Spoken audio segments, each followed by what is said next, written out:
नमस्कार दोस्तों, स्वागत है आपका रिंकेश प्राण चैनल में। दोस्तों आज हम लोग देखने वाले हैं हाइपरोपिया के बारे में, यानी कि फार साइटनेस के बारे में। मतलब दूर की जो दृष्टि है, या दूर की जो नजर है, वो हमें क्लियर दिखती है। फार साइटनेस जो रहती है वो क्लियर दिख रही है, लेकिन नजदीक की जो नजर है वो अच्छे से नहीं दिखाई दे रही है। मतलब अच्छे से वो देखना नहीं हो पा रहा है। तो बुक पढ़ते हैं या फिर कुछ और चीज सामने आती है तो वो धुंधली होना शुरू हो जाती है। अब ये टॉपिक पे आने से पहले मैं आपको एक रिफ्रैक्टिव इंडेक्स जो रहता है या फिर रिफ्रैक्शन किस तरीके से लाइट का होता है हमारी आंखों के अंदर, वो मैं आपको पहले समझा लेता हूँ। फिर ये पॉइंट बहुत सिंपल है। कल जो मैंने मायोपिया बताया था उसमें थोड़े से डिटेल पॉइंट मैंने बताए थे। थोड़ी बहुत बेसिक चीजें हैं इसमें, फिर ये शॉर्ट पे तरीके से हम लोग क्लियर कर लेंगे। पहले एक डायग्राम का देख लो। ये कॉर्निया, ये लेंस है, और ये जो मैक्युला ल्यूटिया है वो लगभग यहाँ पे रहता है, इसके अपोजिट में। और डायग्राम में थोड़ा साइड में हो गया है मुझसे, और ये जो रहता है ऑप्टिक नर्व थोड़ी नीचे रहती है। तो आप कंसीडर कीजिए कि एक ही लाइन में, ठीक है। मान लो ये जो एक विजन रहता है, मतलब यहाँ से कोई ऑब्जेक्ट है वो हमारे आंखों में इस तरीके से जाता है और वो यहाँ पे जाके मिलता है कॉर्निया, जो रेटिना रहती है। कॉर्निया से निकला, लेंस पे रिफ्लेक्ट हुआ, लेंस से रिफ्रैक्शन होने के बाद वो यहाँ पे रेटिना पे जाती है। रेटिना फिर जो एक उसका जो नर्व, जो अपना जो विजन आया है वो आगे फिर ऑप्टिक नर्व की तरफ जो है वो पास करता है। जो मैंने आपको बेसिक चीज में बताया था, जो बेसिक आई का जो फंक्शन है एनाटॉमी में, मैंने ये बातें क्लियर किया था कि किस तरीके से जो ऑप्टिक सेल्स हैं, जो न्यूरो सेल्स जो हैं उसमें, जैसे कि रॉड सेल्स हो गए या फिर कोन सेल्स हो गए, वो किस तरीके से काम करते हैं। तो होता क्या है, ये कोई ऑब्जेक्ट देखा उन्होंने, हमने इस तरीके से वो यहाँ पे लगता है, और वो विजन जो है एक ऑब्जेक्ट की या एक व्यक्ति की, वो सही तरीके से हमें देखने को मिलती है। ये रहता है नॉर्मल एक विजन का। इसमें होता क्या है कि कॉर्निया भी सही शेप में है, कॉन्वेक्स है, लेंस भी प्रॉपर काम कर रहा है, और रिफ्रैक्शन जो हो रहा है रेटिना पे वो भी प्रॉपर है। आईबॉल का साइज जो है वो भी प्रॉपर है, कोई इसमें डिस्टर्बेंस नहीं है। मसल्स भी जो है वो अच्छे से काम कर रहे हैं, सब ठीक है। तो ये नॉर्मल रहता है। अगर ये रिफ्रैक्शन जो है वो इस तरीके से आगे की तरफ क्रॉस होता है, यानी कि ऐसा अगर जाता है, तो मायोपिया होता है। जो उसके बारे में मैंने आपको कल बताया था कि दूर का जो नजर रहता है वो प्रॉपर नहीं दिखता है, नजदीक का नजर प्रॉपर दिखता है। वो मायोपिया में मैंने आपको कल क्लियर किया था। और इसमें हाइपरोपिया में, यानी कि फार साइड में, इसमें क्या होता है कि दूर का प्रॉपर दिखता है, नजदीक का नहीं दिखता है। क्योंकि जो ये रिफ्रैक्शन आता है वो यहाँ पे जाके क्रॉस होता है पीछे। वो डिग्री कितनी भी हो सकती है, ये इतनी पीछे भी होगी, यहाँ पे होगी या यहाँ पे होगी, उसे डिग्री कहा जाता है, इसका डिग्री ऑफ फार साइटनेस, ठीक है। तो जितना वो डिग्री उसकी ज्यादा रहेगी, उतनी नजदीक नजर में जो है वो, नजदीक की नजर में जो है वो डिस्टर्बेंस रहेगा। तो ये एक सिंपल उसका कंसेप्ट रहता है, ठीक है। ये मैं मानता हूं यहाँ पे आपको सब पॉइंट जो है वो क्लियर हो गया है सिंपल तरीके से। अब हाइपरोपिया के ऊपर आते हैं। Is a condition that causes the blurry vision when looking at the things close up. नजदीक की चीजें जैसे हम देखते हैं तो ब्लर देखने को मिलती है, धुंधली देखने को मिलती है, ठीक है। जैसे नजदीक आती है, किताब नहीं पढ़ पाते हैं, कोई चीज जो है वो देख नहीं पाते हैं, और इसके लिए नजदीक का चश्मा, जिसे हम लोग कहते हैं, नजदीक की नजर का चश्मा जो है वो लगता है। An easier time seeing object that are far away at least 6 metre and almost 20 feet. 6 metre तक है, 20 फीट तक वो डिस्टेंस जो है वो प्रॉपर तरीके से हमें दिखता है। Difficult focusing their eyes on the thing that are close up. Distance क्या है वो अच्छे से देख सकता है, 6 फीट 20 मीटर जितनी हाइट है वो डिस्टेंस पे दिखते ही है चीजें। तो वो 6 मीटर और 20 फीट की है जो डिस्टेंस है वो सही तरीके से दिखने को मिलता है, या उसमें कोई प्रॉब्लम नहीं जाती है। लेकिन नजदीक जैसे जैसे वो चीज आती है तो वो डिस्टर्बेंस होना शुरू हो जाता है। High degree of far sightedness में है blurry vision at the all the distance.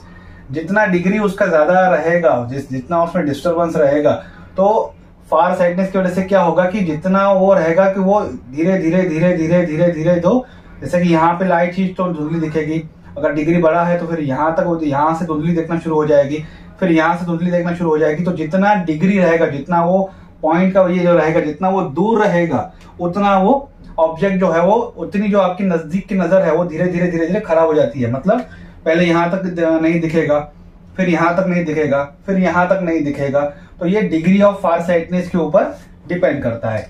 Shape of your I determines your degree of far sightedness, ठीक है। आंखों का प्रॉपर तरीके से शेप, हर चीज सही तरीके से होती है तो ही फार साइटनेस जो है वो सही तरीके से डिफाइन करती है कि उसका डिग्री कैसा है।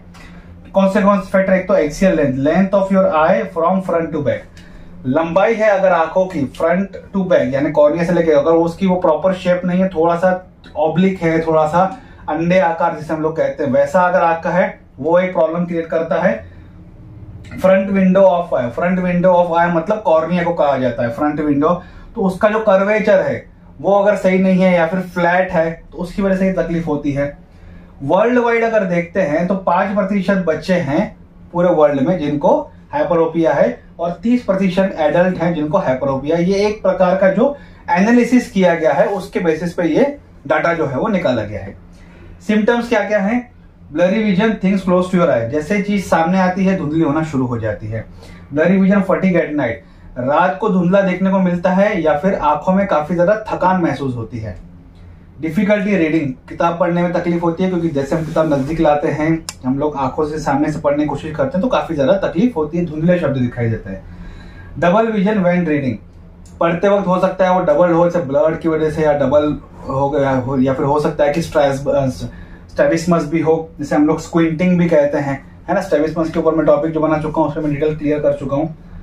डल पेन इन योर आई, आंखों में काफी एक डल पेन होता है, दर्द होता है, एक हम कह सकते हैं कि एक खिंचाव महसूस होता है उसमें, ठीक है।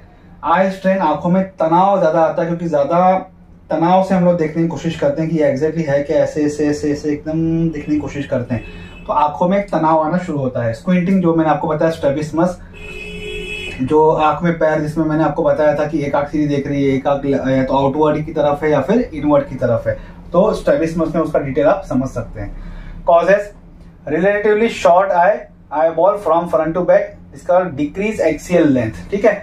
जो शॉर्टर आई बॉल जो है, आई बॉल छोटा अगर रहेगा, है ना, ये इसकी साइज छोटी रहेगी तो जो रिफ्लेक्शन आएगा वो जाहिर सी बात है पीछे की तरफ जाएगा। दूसरा है फ्लैटन कॉर्निया, कॉर्निया सही नहीं है, थोड़ी सी फ्लैट है जिसकी वजह से जो रिफ्रैक्शन आता है वो भी पीछे की तरफ जाता है। तो ये दो चीजें होती हैं जिसकी वजह से जो रिफ्रैक्शन है वो सही नहीं बैठता है और जो नजदीक की नजर है वो डिस्टर्ब होना शुरू हो जाती है। रिफ्रैक्शन कंसेप्ट मैंने आपको पहले क्लियर कर दिया। इसके कुछ ये माना गया है कि कुछ प्रतिशत ये जेनेटिक्स भी है, ठीक है, या तो ये ट्रांसफर होता है या तो फिर आई को अफेक्ट करता है। मतलब क्या करता है, या अगर किसी को हाइपरोपिया है, मान लीजिए आपके पेरेंट्स को है या फिर जनरल फैमिली हिस्ट्री में किसको हाइपरोपिया है, तो डायरेक्ट हाइपरोपिया ही आपको ट्रांसफर होगा। या फिर कुछ आई कंडीशंस हैं तो वो आंखों से रिलेटेड कोई तकलीफ आपको ट्रांसफर होगी, या तो फिर आई बॉल छोटा हो जाएगा, कॉर्निया से तकलीफ हो जाएगी, उस लेंस में प्रॉब्लम हो जाएगा, तो वो चीजें हो जाएगी जिसकी वजह से आपको हाइपरोपिया हो सकता है। तो कुछ प्रतिशत जेनेटिक माना गया है। कुछ ऐसे जेनेटिक डिसऑर्डर्स हैं जो कि आपको ट्रांसफर होते हैं जिसकी वजह से हाइपरोपिया यानी कि फार साइटनेस आपको होती है, जैसे कि एक्रोमेटोप्सिया हो गया, डाउन सिंड्रोम हो गया, फ्रेजाइल एक्स सिंड्रोम हो गया। तो ये इसके ऊपर टॉपिक बनेंगे, पर अभी आप सिर्फ नाम याद रखिए कि ये कुछ जेनेटिकल डिसऑर्डर्स रहते हैं। डाउन सिंड्रोम तो अभी काफी ज्यादा बढ़ते जा रहा है, तो उसके कारण जो है दूसरी कंडीशंस जो रहती हैं आंखों से वो ट्रांसफर हो जाती हैं। कॉम्प्लिकेशंस इसमें क्या आ सकता है, एम्ब्लायोपिया होती है, लेजी आई या फिर स्ट्रैबिस्मस। आंखों में एक थकान जैसा है, फिर बच्चों में जैसे मैंने आपको कल के वीडियो में बताया था कि लेजी आई जो कंडीशन रहती है वो होती है, और एक स्ट्रैबिस्मस, जो स्ट्रैबिस्मस में मैं टॉपिक जो है वीडियो जो है वो बना चुका हूं।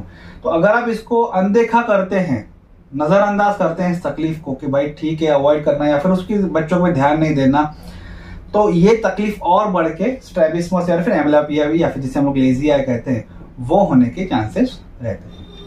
डायग्नोसिस किस तरीके से करते हैं, मेनली क्या करते हैं, डॉक्टर के पास अब जाते हैं, मतलब जो ऑप्थेल्मोलॉजिस्ट रहते हैं उसके पास अब जाते हैं तो वो आंखों में आगे ड्रॉप डालते हैं जिसकी वजह से प्यूपिल डायलेट हो जाते हैं।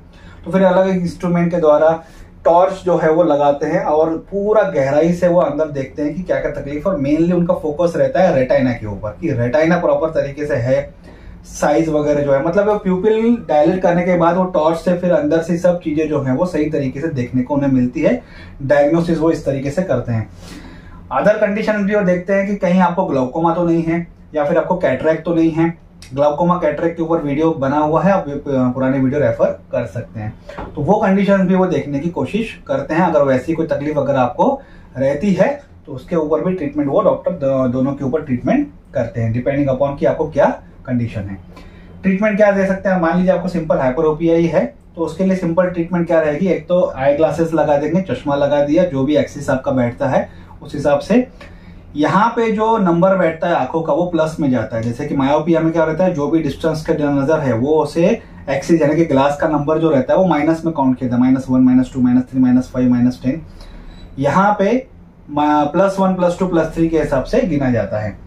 तो उस हिसाब से ये लेंसेज जो बनते हैं। कॉन्टेक्ट लेंसेज किसी को अगर नहीं पसंद है, यंग एज में होता है, तो वो कॉन्टेक्ट लेंसेज आजकल लगाते हैं। एक अच्छे क्वालिटी के कॉन्टेक्ट लेंसेज प्रिफर कीजिए, ये मेरी एक सलाह है।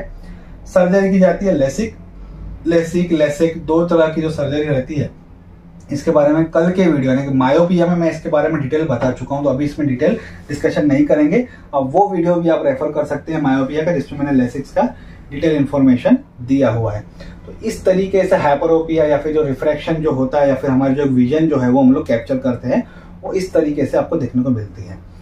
ये वीडियोस अगर आप देख रहे हैं डायरेक्टली, तो मेरी एक रिक्वेस्ट रहेगी कि आपको अगर आंखों के ऊपर पूरा कंप्लीट डिटेल समझना है, तो जहां से मैंने अभी ये एनाटॉमी का पूरा टॉपिक शुरू किया, एनाटॉमी, कैटरेक्ट, ग्लाउकोमा, स्ट्रैबिस्मस, ऐसे जितने भी टॉपिक्स मैंने बनाए हैं, वो स्टेप बाय स्टेप अगर आप डिटेल पूरा देखते हैं तो हर एक कंसेप्ट आपका आईज के ऊपर क्लियर हो जाएगा। मेरे वीडियोस इस तरीके से मैं बनाने की कोशिश करता हूँ कि कंसेप्ट क्लियर हो जाए।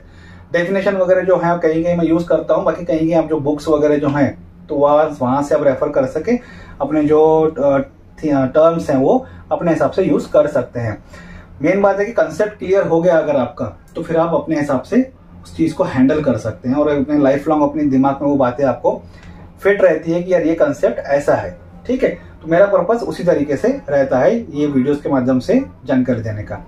आज का टॉपिक यहीं तक था। आई होप आपको आज का वीडियो अच्छा लगा होगा। वीडियो अच्छा लगे तो लाइक और शेयर जरूर कीजिएगा। अगर आप कोई कमेंट है तो कमेंट बॉक्स में कमेंट कर सकते हो। मुझे इस चैनल को सपोर्ट करने के लिए प्लीज सब्सक्राइब कीजिए। Thank you.